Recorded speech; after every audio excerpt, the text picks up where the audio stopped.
Les mammifères sont bien pratiques en science parce que rien qu'avec leurs dents, on peut déterminer leur groupe et leur mode d'alimentation. Ici, nous avons une mâchoire de mammifère, une mâchoire inférieure. On le sait parce qu'ici, on voit une dent avec deux racines, donc une molaire, ce qui est typique des mammifères. Ces dents ont deux particularités intéressantes. La première, c'est une très haute couronne qui fait que ces dents dépassent beaucoup de la gencive. Ce sont des dents de type hypsodonte. Et si on regarde par le dessus, on observe des formes en demi-lune sur la surface des molaires, ce qui montre que ce sont des dents de type sélénodonte. Sélénodonte et hypsodonte, ce sont des caractéristiques des ruminants.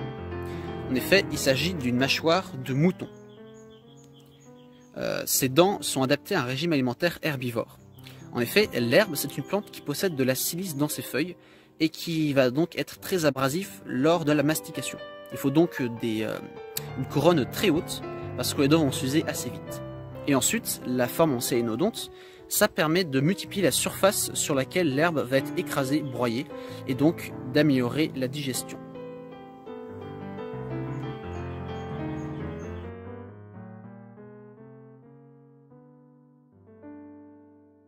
Aujourd'hui, pour ce petit cours d'ostéologie, nous allons changer d'échelle et observer ce crâne. Oui, un crâne un peu balèze, et nous allons essayer de déterminer à quel groupe il appartient via ses dents. Si on observe ses dents, on remarque qu'il y a de nombreuses petites bosses à leur surface. C'est un type qu'on appelle bunodonte. Et par ailleurs, la couronne n'est pas très haute, c'est donc ce qu'on appelle des brachydontes. C'est très différent donc des ruminants qu'on a vus l'autre jour. Ces dents sont en vérité adaptées à un mode d'alimentation qui est omnivore. Et oui, parce que ces dents vous ont peut-être appelé les dents humaines, parce que nous aussi nous avons des dents brachybunodontes. Et ce crâne, c'est en fait un crâne de sanglier. Et oui, j'ai le doigt ici au niveau de l'orbite, le museau est ici, et voici les dents, et ici l'insertion de la défense.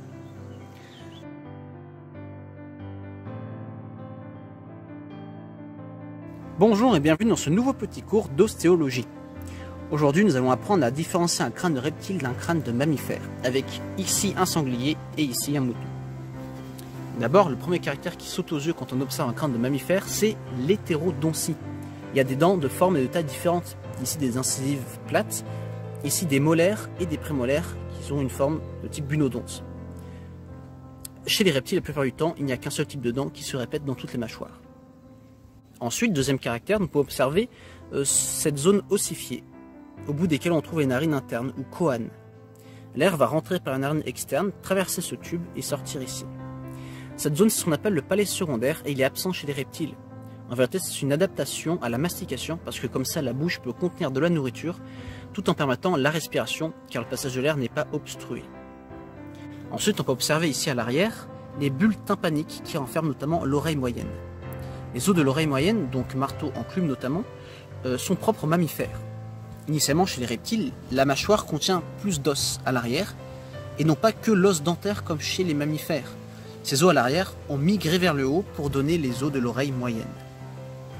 Ensuite, à l'arrière du crâne, on observe ici donc le trou pour l'entrée de la moelle épinière, et ici, ces deux petites boules vont permettre de rattacher le crâne à la vertèbre, à la première vertèbre de la colonne vertébrale. Ces deux boules sont ce qu'on appelle le condyle occipital. Eh bien, chez les reptiles, il s'agit d'une seule et unique boule. Ensuite, si on migre sur le côté du crâne, on peut regarder ce qu'on appelle les fentes temporales. Ici, nous avons l'orbite qui contient l'œil, et ici, nous avons une fosse temporale. Eh bien, chez les mammifères, il y en a une seule, comme vous pouvez le voir ici. C'est la condition synapside, et chez la plupart des reptiles, on a deux fosses temporales, la condition diapside. Et enfin, un dernier caractère intéressant qu'on peut observer sur le sommet du crâne, c'est une zone plutôt simple au niveau du front avec très peu d'os différents, alors que chez les reptiles on aurait beaucoup d'os à l'avant et à l'arrière de l'orbite. Mais ceux-ci ont fusionné ou migré chez les mammifères.